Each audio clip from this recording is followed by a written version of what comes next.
Lestari, SEMSI, CMA, CAPM, selaku dosen mata kuliah Manajemen Accounting. Terima kasih atas kesempatan yang Ibu berikan kepada kelompok kami untuk mempresentasikan laporan proyek Balance Scorecard pada usaha nasi kepal, yaitu Kepalicious. Perkenalkan, saya Triwulandari dengan NPM 033 dan tempat saya Lestari dengan NPM 062. Saya Siti Farida Mutia dengan NPM 090. Saya Nazma Nurkisa dengan NPM 117.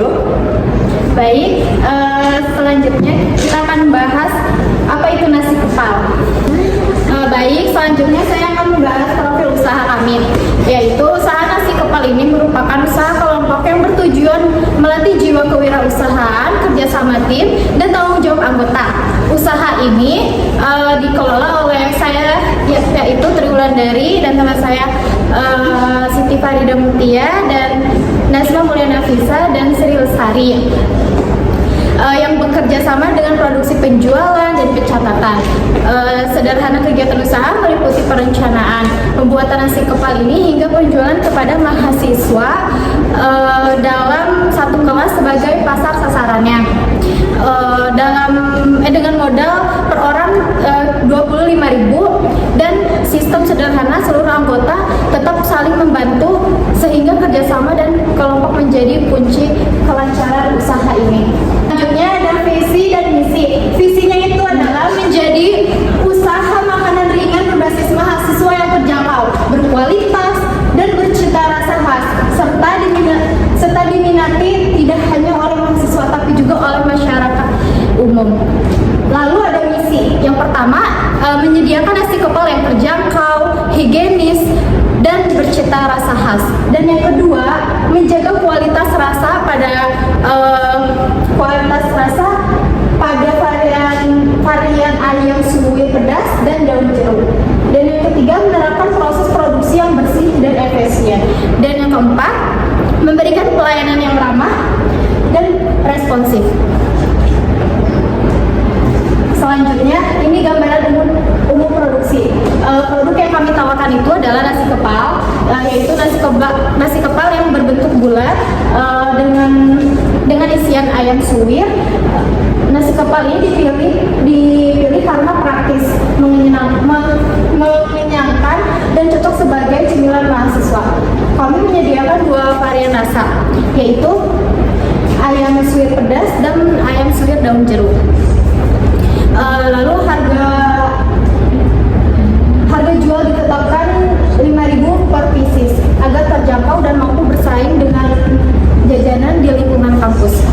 Oke, selanjutnya saya akan menjelaskan tentang mahasiswa yang ada di Kepalicious. Yang pertama itu Strange buatan, harganya itu 5.000, sangat kompetitif banget untuk mahasiswa dan masyarakat umum. Nah, yang kedua produknya praktis, mengenyangkan, dan mudah dikonsumsi dimanapun. Oke, yang ketiga, variannya ada 2. Itu jadi kekuatan kita. Variannya itu ada yang pedas, itu cocok banget, yang penyuka pedas, dan yang tidak suka pedas. Daun jeruk, ada yang ayam suwir daun jeruk, itu yang memiliki cita rasa khas. Biaya produksinya relatif rendah, dan juga bahan-bahannya itu mudah ditemui dimanapun, ya kayak di tukang sayur dan di tukang ayam. Selanjutnya, opportunities, peluang. Nah, potensi penjualan di lingkungan kampus, acara, dan sekitar tempat tinggal.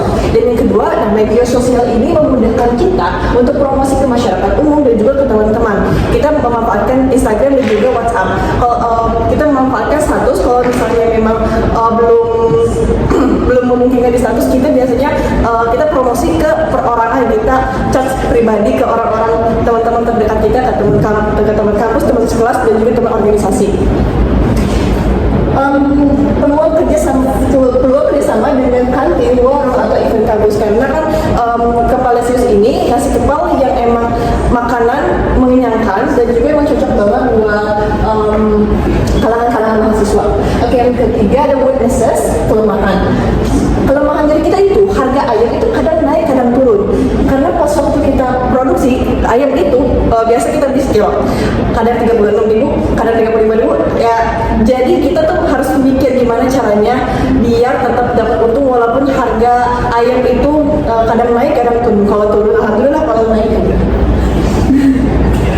untuk peralatan nggak sempat yang milik tim dan terbatas. Nah ini juga jadi kelemahan kita karena kita kan nasi ya, kita buat nasi dan sedangkan kita pakainya rice cookernya kecil, jadi kita butuh 2 rice cooker buat sekali pre-order karena kita minimal per orang satu orang gitu 5 pesanan, jadi total tuh minimal banget 20 pesanan dia dapat untung. Nah tapi dengan terbatasnya peralatan, jadi kita membutuhkan waktu yang banyak dan juga listrik, menambah waktu listrik itu. Yang ketiga itu belum dikenal luas oleh masyarakat umum karena memang kita targetnya ke mahasiswa, apalagi yang lebih sering diorder itu teman sekelas, teman kampus atau teman organisasi. Yang terakhir cepat basi karena memang kita tanpa pengawet dan juga harus dimakan saat hari itu juga ya, apalagi pas lagi hangat-hangatnya enak-enak. Terus yang terakhir threats, ancaman. Nah, ancaman dari Kepalesius ini itu persaingan dengan produk makanan sejenis di dalam kampus banyak ya. Banyak juga yang menjual nasi kepal memang harganya lebih dari kita, misalnya 7.000, 8.000, makanya kita terus konsisten di harga 5.000, tapi dan juga rasanya juga harus konsisten. Yang kedua itu perubahan selera konsumen umum, dan yang terakhir itu kenaikan harga bahan baku, ini juga sama kayak perubahan tadi dari harga ayam. Oke, next.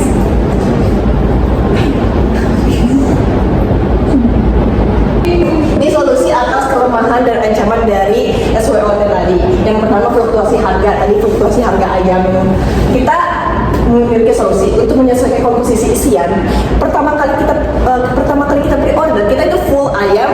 Ternyata kalau misalnya kita full ayam itu isinya dikit. Kalau misalnya memang kita mau banyakin juga, kita nggak bakal dapat untung. Dan kita menginovasikan menambahkan jamur sebagai bahan pendamping agar porsinya itu tetap menarik, banyak, dan juga tidak merusak rasa. Yang kedua, peralatan produksi terbatas. Nah, ini caranya kita mengatur proses produksi secara bertahap sesuai kapasitas rice cooker yang kecil, sehingga produksi tetap berjalan meskipun memang beberapa kali masak dan juga waktu. Yang ketiga itu produk belum dikenal luas. Nah, jadi kita memanfaatkan media sosial yang tadi saya udah jelaskan, Instagram, WhatsApp, dan juga kalau misalnya memang belum ada yang pesan, kita chat pribadi satu-satu. Kalau misalnya biasanya kalau chat pribadi satu-satu itu lebih banyak peluangnya, banyak yang pesan. Dan juga kita ada promosi dari mulut ke mulut meningkatkan kesadaran produk secara bertahap. Dan yang keempat itu produk cepat basi. Makanya kita menerapkan sistem pre-order untuk meminimalisir produk yang tidak terjual cepat basi, dan kita juga dapat untung gitu dan nggak rugi. Memproduksi mendekati waktu penjual untuk menjaga kesegaran produk. Yang terakhir, persaingan produk sejenis. Nah, untuk menjaga kualitas rasa, harga terjangkau, dan pelayanan baik sebagai penjual bersaing. Jadi kita tuh selalu nanyain ke teman-teman kita yang bisa kayak apa sih yang kurang, apa yang kurang dari produk kami. Kebanyakan dari mereka emang suka, cuma ada juga yang jujur terkait dengan nasi, kadang kelembekan, kadang kekerasan. Jadi kita mikir lagi mana cara inovasinya, gimana cara solusinya, karena kan karena peralatan produksinya terbatas juga, jadi kita mikir kita bakal mulai produksi lebih awal biar tetap sampai ke tangan konsumen itu dengan baik. Terus menerima masukan pelanggan, jadi dia melakukan pengendalian biaya melalui efisiensi bahan baku dan pemilihan komposisi yang tepat. Oke, next. Nah, ini perspektif dari keuangan. KPI itu rate of investment, penjelasan dari tingkat pengembalian modal dari laba, target realistis kita menempatkan lebih dari 40% per periode. Nah, ROI ini tercapai dan melebihi target. Kenapa? Karena kita selama periode ini, selama 2 bulan kita berjualan, kita mendapatkan untung sebesar 331.600. Jadi itu melebihi target 40% karena rasio ROI sebesar 330,6%. Nilai ini menunjukkan pengembalian modal yang tinggi karena memang skalanya rumah kecil dan bersifat jangka pendek. Jadi terlihatnya lebih usaha per periode. Nah, kita target realisasinya sekitar 300.000 sampai 600.000 per periode. Dan ini juga tercapai. Kenapa? Karena laba bersih yang kita peroleh tadi 331.600 rupiah.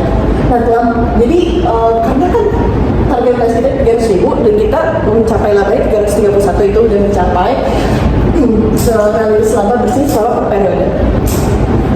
Oke, yang ketiga itu margin keuntungan. Persentase laba terhadap penjualan. Target realisasi kita 20% sampai 30% itu tercapai. Margin keuntungan kita kisaran sekitar 20% sampai 40%. Itu kita perhitungan di laporan keuangan yang kita sudah buat, yaitu memang marginnya sekitar 20% ada sampai 40% maksimalnya. Itu memenuhi target kita dari 20% sampai 30%. Yang keempat itu ada arus kas operasional. Penjelasannya kemampuan usaha menghasilkan kas dari aktivitas operasional. Target realisasi kita kas operasional positif dan juga tercapai. Kenapa? Karena arus kas operasional berada dalam kondisi positif karena ditunjukkan oleh penerimaan kas dari penjualan yang mampu menutupi seluruh pengeluaran operasional serta menghasilkan laba selama periode usaha bertahap. Baik, selanjutnya di sini ada perspektif pelanggan. Dari perspektif pelanggan ini, tingkat tendensi menunjukkan hasil yang baik karena lebih dari 60% pelanggan melakukan pembelian ulang. Memang terbukti. Nah, semua.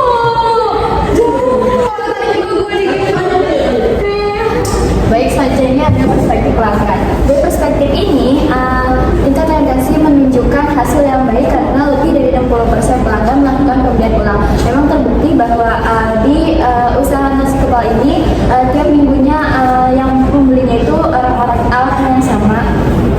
Lalu ada juga tingkat kepuasan pelanggan yang juga tinggi dengan skor di atas 4 dari 5 yang mencerminkan kepuasan terhadap rasa harga pelayanan dan pelayanan. Kan tadi sudah disebutkan ya di hampir tiap minggu itu pembeli itu hampir orang yang sama tiap minggunya. Mungkin awalnya mereka tuh cuma coba-coba, tapi karena kepuasan terhadap rasa harga dan pelayanan akhirnya mereka repeat order. Terus didukung juga karena kita PO-nya seminggu sekali, jadi memungkinkan rasa bosannya itu minim. Terus ada net promoter skor bersifat positif, artinya pelanggan bersedia merekomendasikan produk kepada orang lain. Terbukti bahwa setiap minggunya misalkan nih si A beli minggu ini satu, ternyata mungkin enak, terus ada pemasaran dari mulut ke mulut, akhirnya di minggu berikutnya itu teman-temannya ikut beli. Terus namun pertumbuhan penjualan masih belum sepenuhnya stabil karena masih terjadi fluktuasi meskipun terdapat beberapa periode peningkatan. Kita memang punya target tersendiri di tiap minggu itu kita menargetkan terjual 20 piece. Cuman ada satu waktu di mana ternyata setelah pemasaran sesuai target, tapi pas kita produksi hasilnya cuman jadi 19. Jadi mau nggak mau yang satu itu kita cancel. Terus ada juga, lalu selanjutnya ada next. Lalu selanjutnya juga ada perspektif proses internal. Nah, pada perspektif proses internal ini, waktu produksi inti sudah efisien karena dapat diselesaikan kurang dari 1 jam per batch. Nah, kurang dari 1 jam per batch ini yang dimaksudkan adalah kita tuh produksi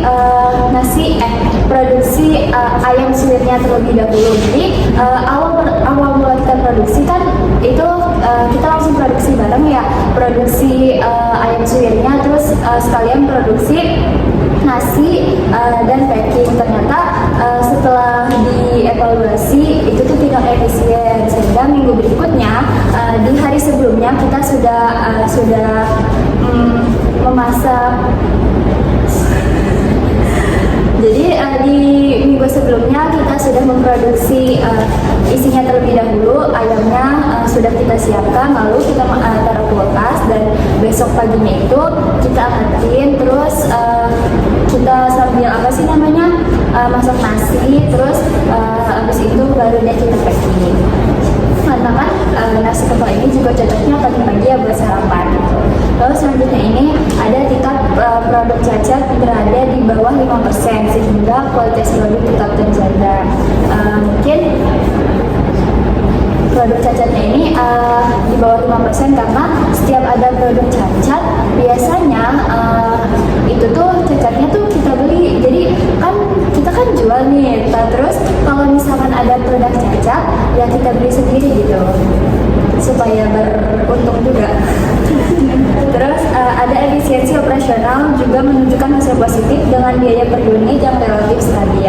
Lalu selain itu kualitas produk dinilai cukup konsisten karena keluhan pelanggan sangat minim dan tidak signifikan.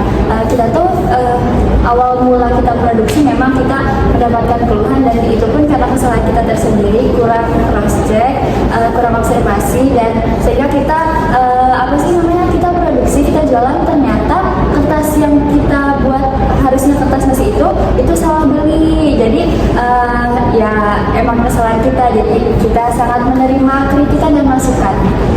Next. Pembelajaran dan pertumbuhan. Yang pertama itu ada inovasi produk. Kita berkomitmen untuk menambah varian rasa baru secara konsisten. Nah, target analitis kita itu ada menambah 2 varian baru per bulan.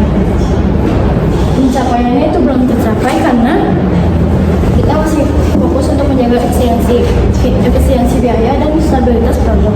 Yang kedua itu ada pengembangan keterampilan. Kualitas produk sangat tergantung pada siapa yang membuatnya. Oleh karena itu, kita meningkatkan kemampuan produksi dan pelayanan tim melalui pelatihan rutin 2 kali per minggu.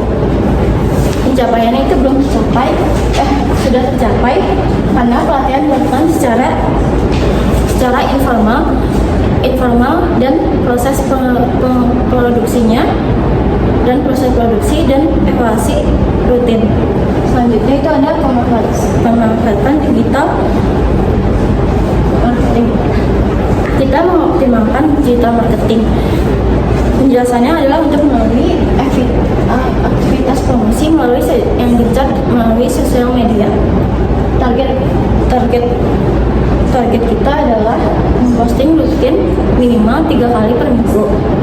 Pencapaiannya itu sudah tercapai karena promosi media sosial dilakukan rutin maksimal 3 kali per minggu. Selanjutnya itu ada mengukur produktivitas SDM. Fokusnya adalah melihat berapa besar output produksi yang dihasilkan oleh sebagian tenaga kerja.